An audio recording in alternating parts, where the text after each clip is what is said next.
Hello everyone, my name is Ricky Ricardo, and I had some thoughts on this new Netflix show called Sex Education, and let's just jump into it. So this show came out back in, I'd say, mid-January, and I just recently finished watching it a few days ago, and I had some thoughts on it. Mainly, they're pretty good ones, but let's just get right into it. So if you couldn't already tell from the title of the show, it's basically about sex education. Specifically, it's set in modern day Great Britain, and it focuses around this kid named Otis, who is basically in what they call secondary school, but it's high school for Americans. And he's about 16 years old, and basically the story revolves around how he basically involuntarily gets involved with starting a sex therapy clinic at his school with this girl who basically needs the money for it, and basically sets it up for him. And the reason he can be a sex therapist is because his mom is actually an accredited sex therapist for couples. However, she is a bit presumptuous with that, given that she's a sex therapist, and this has a negative effect on Otis. That's the name of the main character, who, while he can give like great advice on sex education and give advice to people that actually works, he can't follow it himself. It's basically like a person who can give great advice but doesn't follow it, because his sexual stuff has been stunted because of his mom and dad, who are both, again, sex therapists, and it's to the point where he can't even masturbate, and when he tries to, he basically just gets all queasy and it doesn't end well. So that's basically the main plot of the story. Just this kid who gives advice to people on how to improve their sex lives, but he can't follow it himself because of his upbringing. So on the show itself, when this first got recommended to me, I didn't think I would be able to really enjoy it that much. I mean, it's already set in like a different country with a different culture, so I didn't know if that would translate well. Sometimes it does, sometimes it doesn't when you watch foreign media. And also the topic itself, it's probably, with a topic like sex education, it's probably going to be like crude comedy, or like dark humor, stuff like that. And while that is my thing, I really do love that kind of comedy. I didn't think that, with like a lot of these Netflix shows, that sometimes they do it right, they really do get it right, but sometimes they just get it bad, like it really is. And I don't know, from like the trailers, it just seemed like a big cliche at times, but I gave it a try, and I mean, I finished the series, and you know what I said at the start. So I think overall this is actually a pretty great series, and what makes it great is that it is crude and it is uncomfortable, and it makes you want to cringe, but that's what makes it great, because this is about teenagers in their like primal years, like 15, 16, 17, like in high school, in secondary school, where everything is so confusing. You're trying to figure out what you like and what you don't like, and sometimes you just fuck up, and that's okay, and that's what happens to most of us. That's what most of us go through, and this show does a surprisingly good job of like capturing that awkwardness during our teenage years. I mean, I'm 19, but still, I could like so much of what that show had to say, especially when it comes to like how the characters are portrayed and like what they do with themselves.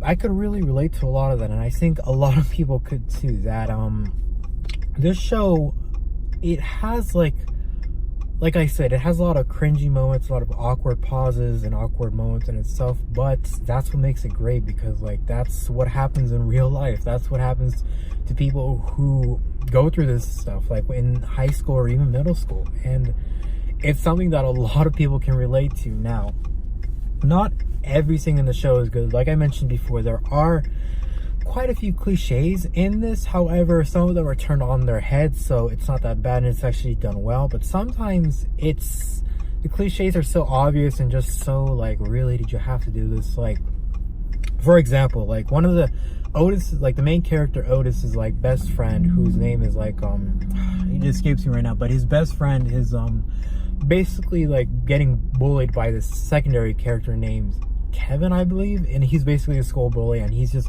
like a typical like unintelligent jock, just like that kind of guy that you'd expect, like, you know, like the cliche, and like in there, like, and like they have this like bully and like not victim dynamic, but like just bullied and bully dynamic at the beginning of the show. And like, it's just that in their first interaction together between like Otis's best friend and like and Kevin the bully, that it's kind of like so fucking obvious, like where they're like writing this like towards the end. And like, I made a guess about that, like the obvious guess, if you were to notice it. Like I guess, and it turned out, like, I guessed correctly. Like, by the end of the series, what I thought was going to happen actually happened between the two of them. And if you watch this series, and in the first episode, you're probably going to guess that, and you're going to be right. Like, I was right. Like, like towards the end of the series, that's what I thought was going to happen between them happened. But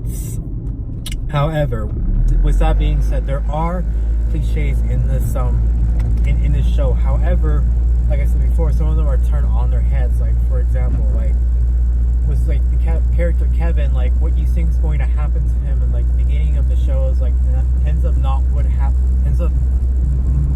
not happens to him at the end of the show. So like towards the end of the show, it actually turns out that it kind of flips it on his head, and he basically has to face his consequences for real. And that's such a nice change from like what you would expect from him, like especially like what I just said in the beginning, like between like the dynamics between him and like the best friend's character. So it's a nice change of pace from that. But overall, this show, it's eight episodes long, like most typical Netflix shows, and it's about, each episode is about around an hour long each. I don't think there is one that's over an hour, but like usually around 40 to 50 minutes. So it's like a good, nice watch for like one episode every time you have the time. So for this show, well, it's not like a, oh my god, it's so fantastic that you have to watch it. However, if you are looking for a new show to watch on Netflix and you just want some of that just awkward comedy from it,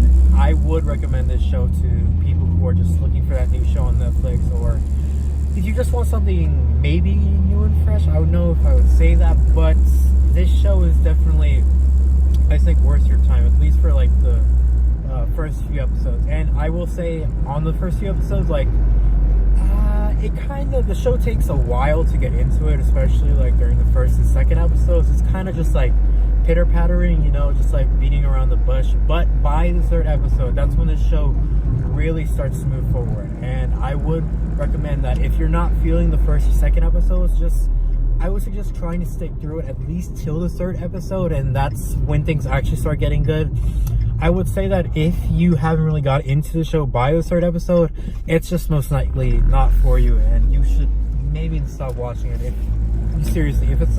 If you're not like getting into the show by the third episode, then it really isn't for you. However, if you do end up liking the show by the third episode, then you're going to love the rest of it for the remaining 5 episodes, because this is definitely a show where obviously each episode builds off one another, but they actually go through a lot of effort, like continuing the storylines and like side storylines of a lot of characters, and it's actually really interesting what they do with each of them. So what I would recommend for this show is that it honestly is a good show to watch. It has like a lot of lovable primary and secondary characters, as well as the A and B plots of each story. So this is something I would definitely recommend, and I would rate this probably around an 8 or 9. It's definitely closer to an 8. However, it's not exactly an 8. I think it's better than an 8. So I would say an 8, but it's somewhere around like an 8 and 9. So that's definitely it. If you're looking for a new Netflix show, you should check this out. If you're a fan of like cringy humor or like awkward humor, you should definitely watch this TV show. And surprisingly, I mean, I wouldn't just recommend this based solely on Lum, but if you're a fan of like British TV shows, I would recommend it, I guess. I've seen a few fair, and this would definitely help. So till next time, I'll catch you later.